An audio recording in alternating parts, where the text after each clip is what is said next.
It was a dark night and a beautiful darkness in Gotham. Are you liking Ivy? We're going to get into that. We have a lot of opinions and feelings. Bruce goes on an acid trip and calls Alfred. We've got new rules for him. Stay tuned. You're tuning into the destination for TV superfan discussion, AFTERBUZZ TV. And now, let the buzz begin. Don't pick up the phone. First of all, we were all really feeling the song today. Get it, your dance on, y'all. You have to kick him out again. Free. Don't be his friend. You know you're gonna wake up in his bed in the morning. Because I always do. I've broken all of these rules. Everyone's broken these rules. They're relatable. You get them. Yeah. Alfred needs to follow these rules in his breakup with Bruce. Hi, everybody. I'm Joelle. Kaufman could not be here with us today, but he sends you his love, his undying respect. I got Karla and Zack here as always. You guys, we're not gonna waste any time. We're just gonna dive in. Yes. We all felt a little sour after this episode. I'm not gonna lie. I did not like this episode. I felt a little salty. Tell me about it. Why were you feeling salty? I was not digging the whole plant thing. The whole storyline about plants and like saving the environment. Like it was just like, you know, it was a little too hippie it was like hippie on, like you said, acid. Like that felt like the whole episode. I would agree with you with the hippiness if there was any reason for her to have a love of plants. Like we've seen Ivy in the Gotham universe from like season 1, like, you know, having a green thumb essentially, enjoying the plant life. But nowhere appreciating it. Yes, but nowhere in our long line of knowing Ivy do we see like plants be her comfort or protector or like her being like, oh, I can harness this to stop those guys because they're all like, why are you on this mission of hate? Where does this come from? She has like a hard boner for plants, and I don't get it. There's no explanation, and there's no like preface to it, and there's such a disconnect between the personality that she had and the personality that she has now that it's like it doesn't make any sense. Like I don't know how everybody on this show, like within 2 seconds of meeting the new Ivy, is like, Ivy? I'm like, there's nothing about her that screams Ivy. I personally do not like this Ivy at all. I'm sorry for anybody that does like her. But, I'm not sorry. I don't like just her personality. We don't really know why she's the way that she is. And her storyline really isn't the greatest. I hope like it gets better, and it has something to do with what we found out about I'm forgetting the name of it's not an oil, it's not a poison, the Project M? The Project M. They found, what's the thing that they found called? We didn't get a name for it. We were just talking about that and how like it's just Project M. It's just a green goo. What are we doing with it and why? No one knows. It's really confusing, and it's frustrating because it's clear from the trailer for next week that Ivy's going to be our new big bad, and I just don't feel threatened by her. More just annoyed by her ever present. And like again, guys, we talked a little bit about this last week. This is nothing against Peyton List, the actress, who is she's really great. Like I was looking at her credits, and I'm like, personal. No, Peyton List is a quality actress, but like in 3 versions of Ivy, we have never gotten a full, complete, fleshed out human being. I don't know why we follow her journey at all. And even here, like, why? Okay, let's start with her attacking Bruce. How did you guys feel about her being just why Bruce? It was unnecessary because she would have got all the information she needed.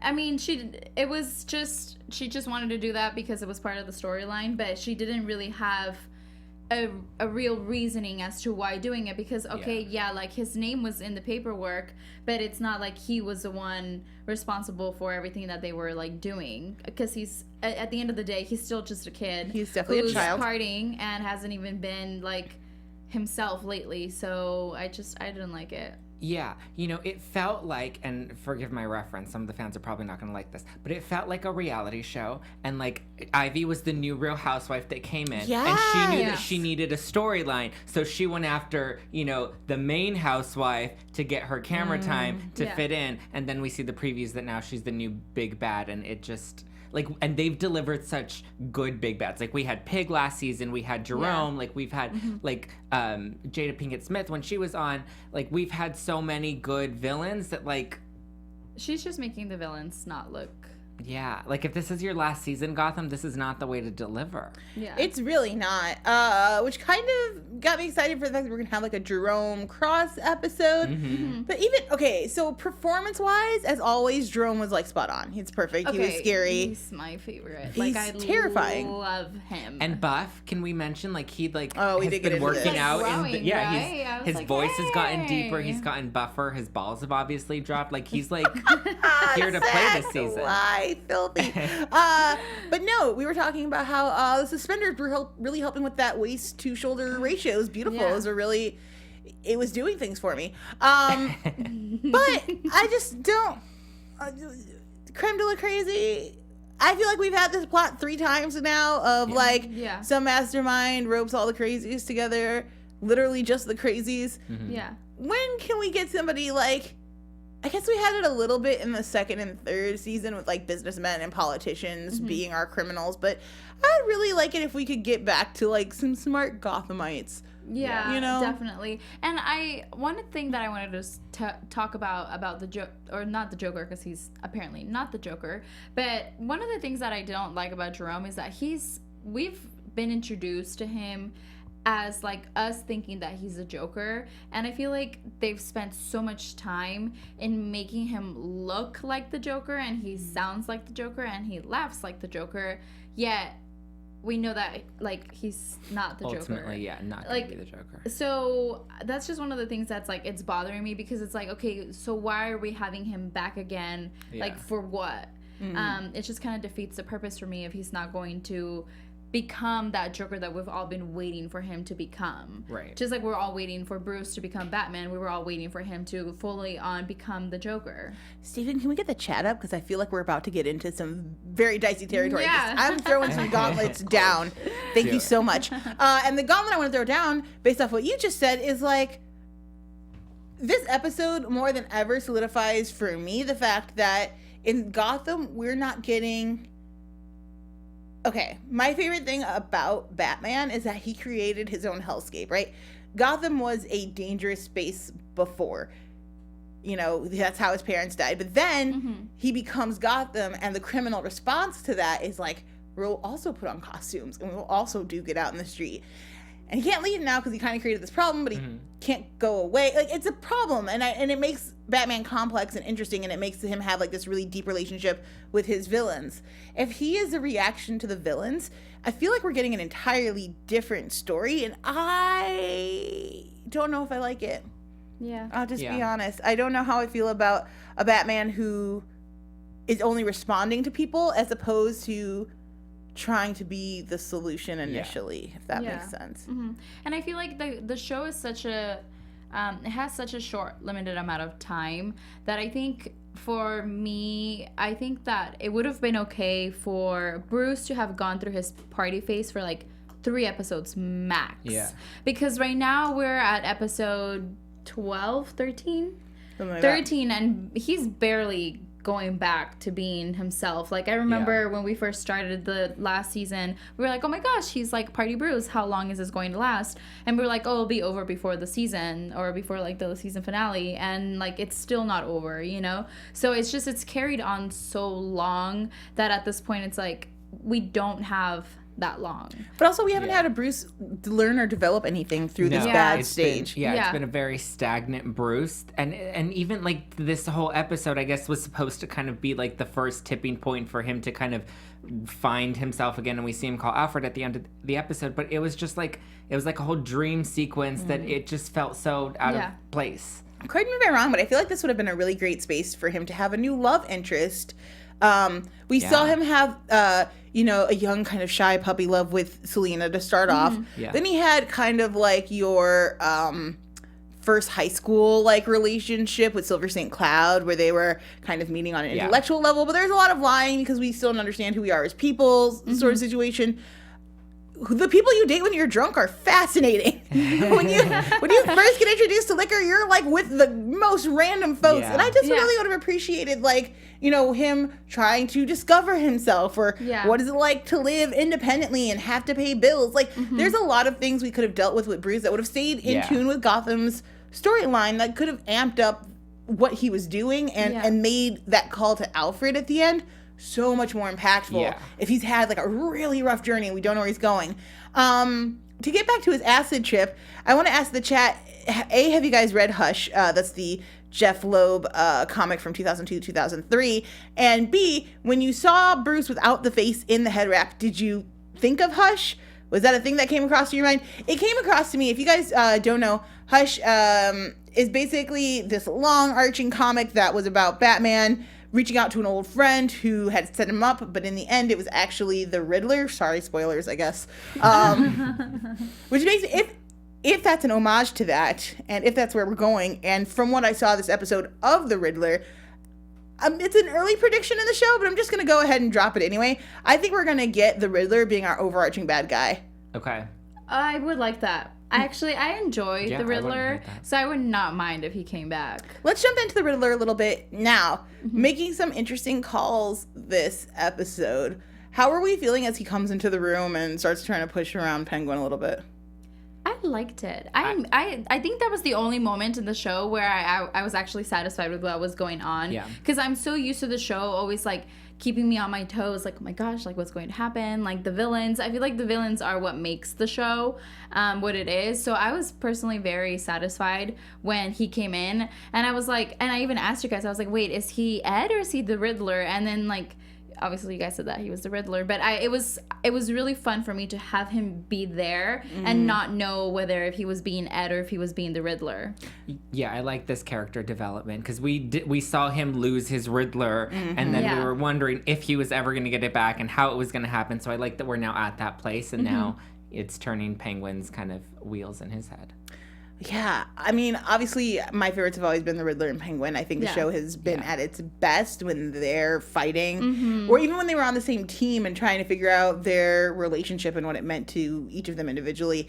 They're just really great actors. They're fun to watch, and those characters, I would say, write themselves, or maybe the writers like them more, or have put a lot of time into them because they're fully fleshed out, like, cool beings to watch. The chat is responding that Hush has already been introduced, but the themes of Hush, which is more like lying and having two beings inside of you, is what I'm going for.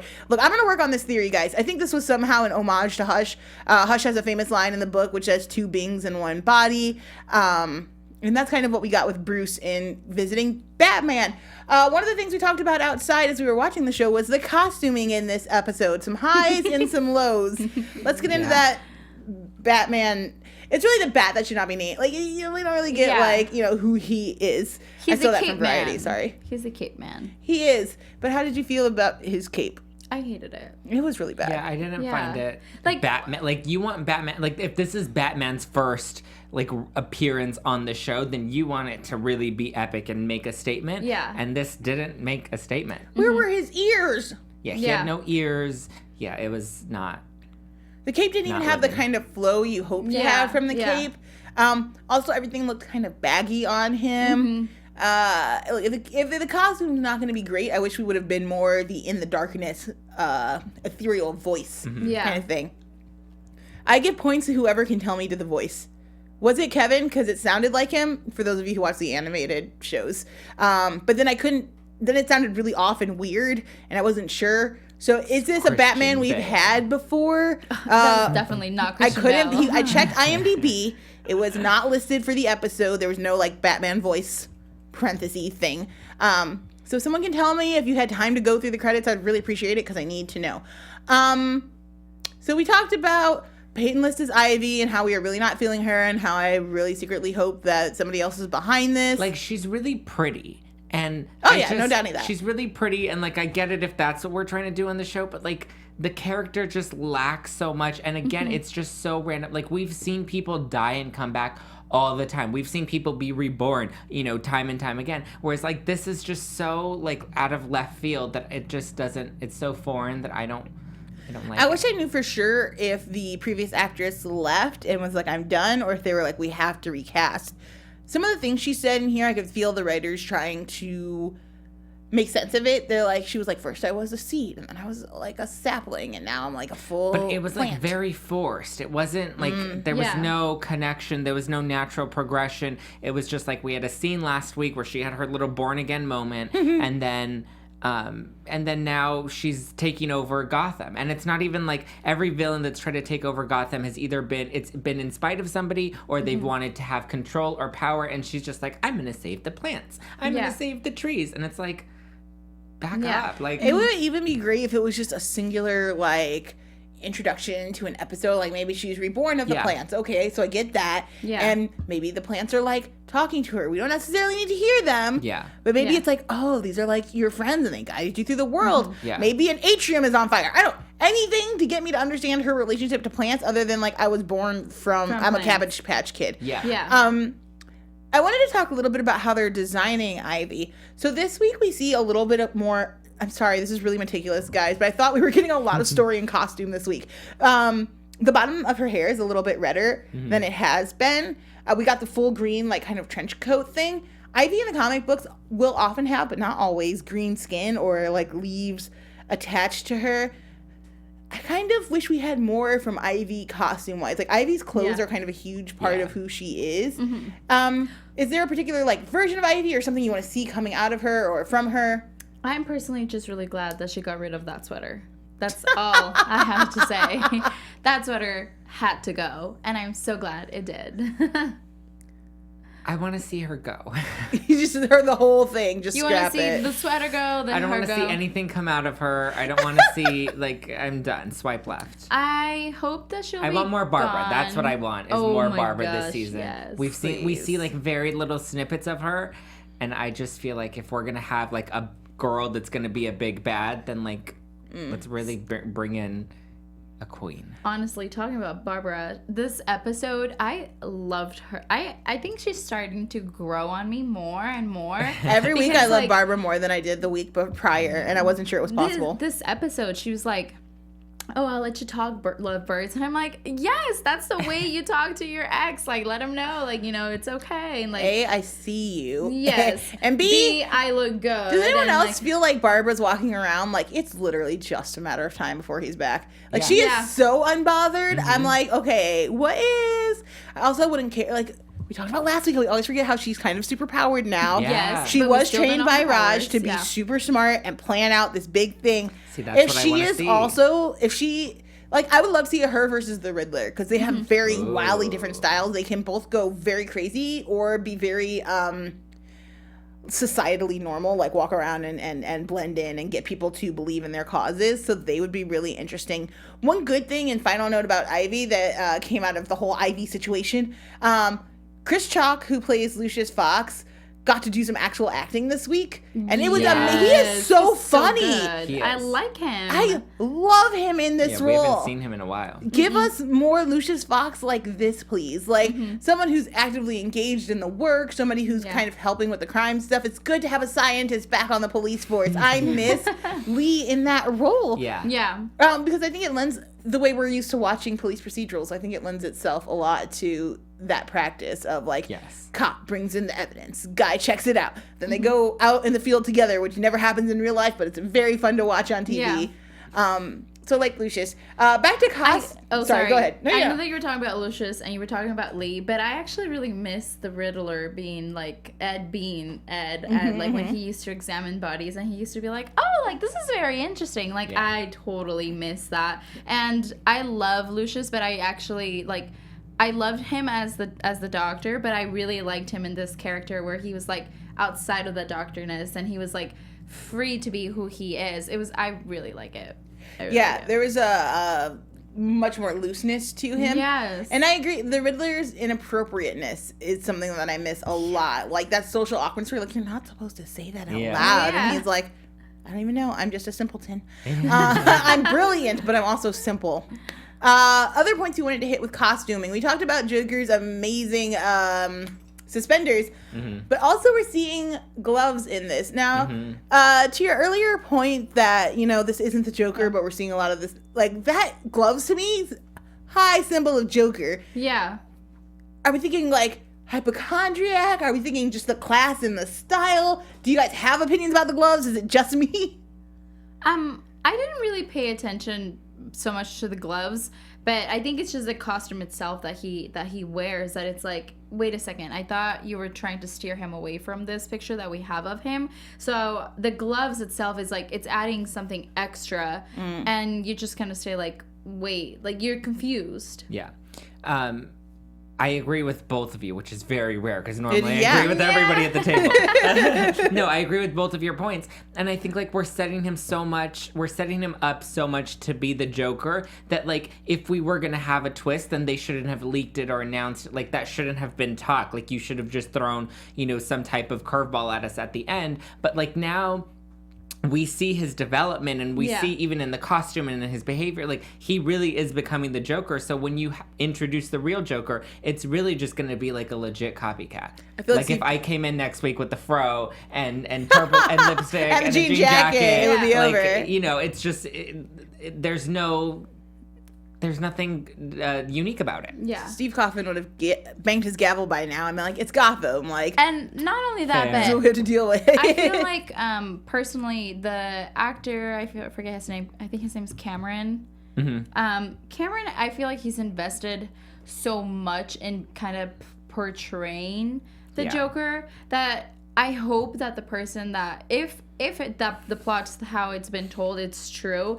I hope that the person that comes in next really overdoes him, because he's been practicing for some time. He's got the voice down, he's got the laugh, he's got like when he gets hit down, like everything, he's got it down. Is the Joker. So I'm hoping that like if they do decide to make that switch over to somebody else, I hope that person is like close to, like, is in between him and Heath Ledger, because if not, then it's going to completely ruin the Joker for us that we've been introduced to. Yeah, I guess if we do any reveal here, I'm hoping it's mostly like silhouetted child learning to laugh in a creepy manner, or stabbing someone for the first time, and then we cut away real quick. Like, I don't want to spend a lot of time on like the actual Joker, because Jerome has become such a huge part of the lore of Gotham.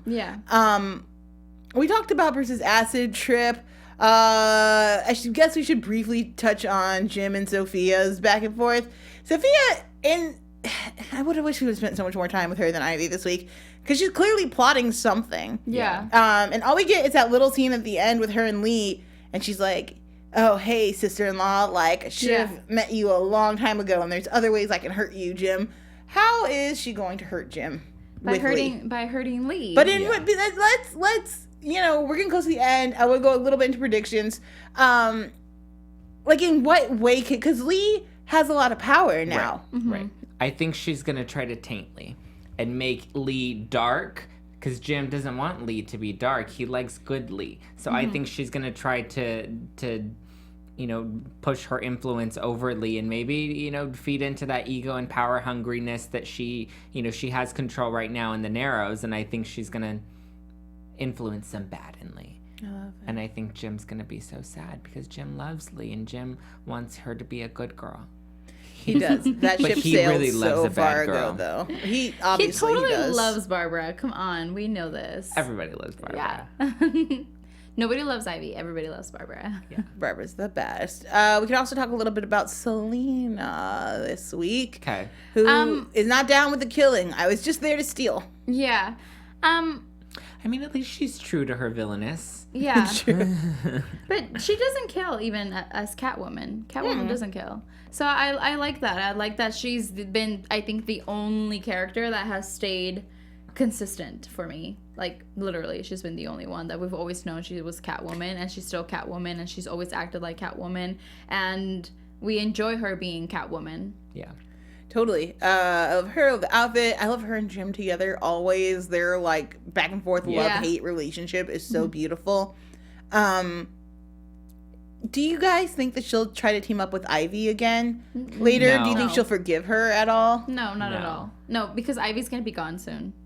I mean, that's the hope. That's my prediction. My prediction is that Ivy will only be here for hopefully 2 more episodes, and that's it. See, I wish that were going to be true, but I think here's where I disagree. I think that they're gonna try to develop her into a much bigger character, because she's such like an a Riddler kind of style. Yeah, penguin. and I think it's I hope it doesn't happen. I hope you're right and they kill her off soon, but I just think they're putting too much emphasis and building her up too much in these 2 episodes that I think there's a lot more that they want us to see with her.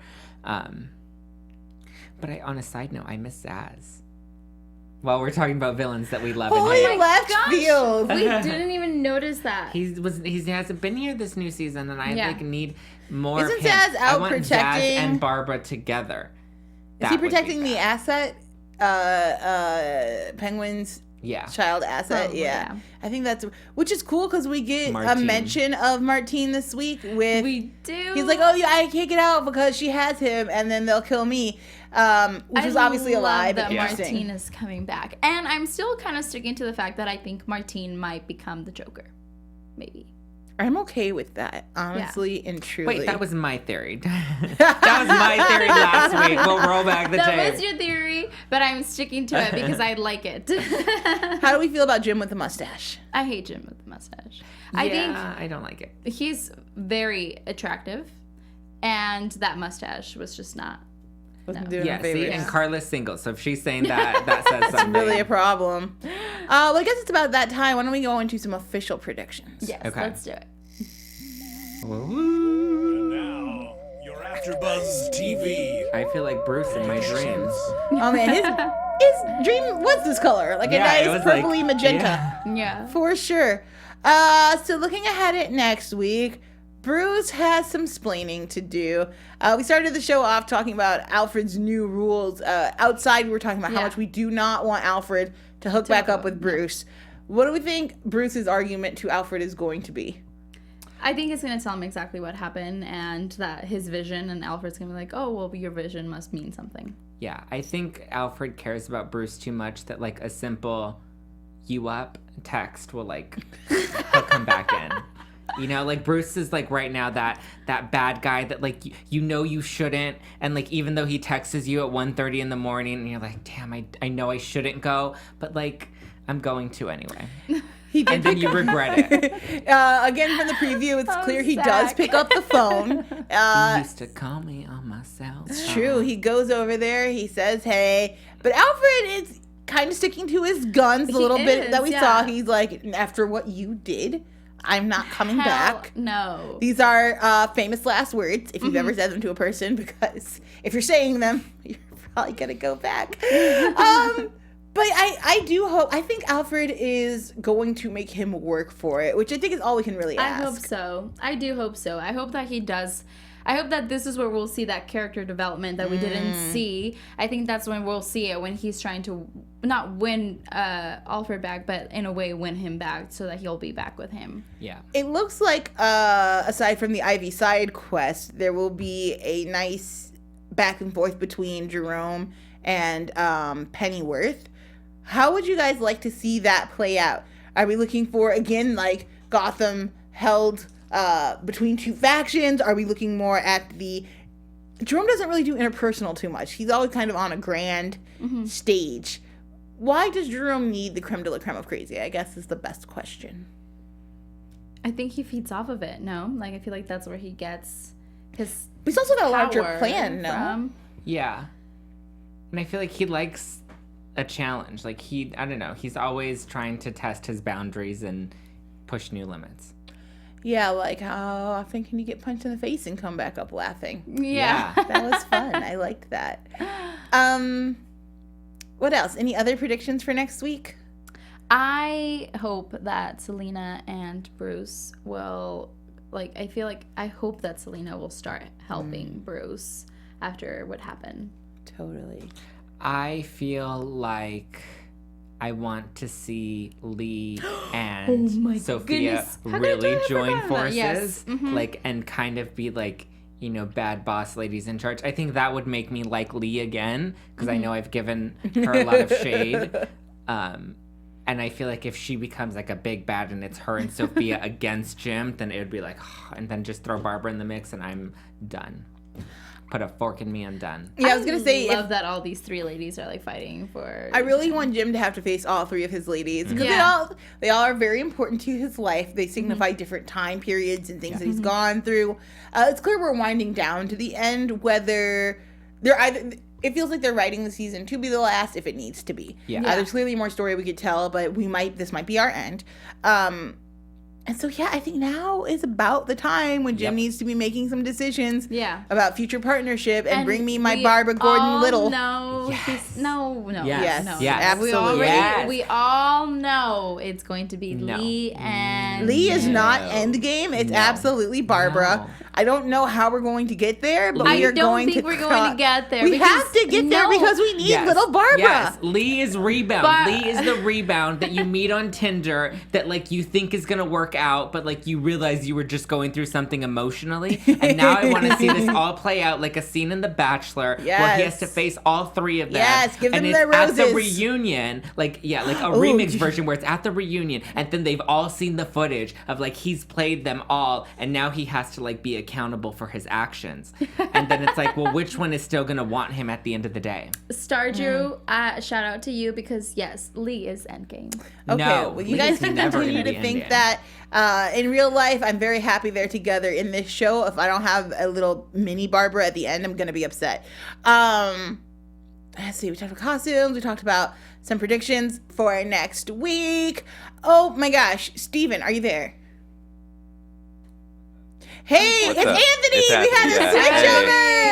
Anthony, now Maria Menounos has a new show, and for the life of me, I've been listening to it in my car and hearing all of her great advice, but I cannot remember the name of the show. Maria's Conversations with Maria. See, this is why. Conversations with Maria. Every Friday. It is, guys, it is so good. Maria, on Sirius XM. Yeah, not only does she have, like, great advice, not only is she going to be, like, she's like the big sister I don't have. Like, I'm the oldest, and Maria, like, has obviously had a lot of interaction with all of us here at the studio. And now she's, like, kind of giving that advice to everybody, and it's awesome to hear. I get my little refreshers in the morning, and Maria gives me confidence to just go out into the world and prosper. You guys should definitely go check that out. Let her know that, we sent you, because as much as we love her, she's also our boss. So, when she hears good things about us, it's just nice for us. So we appreciate that. But definitely check it out. Get Your Life. She's amazing. Anything else we need to talk about here about Gotham?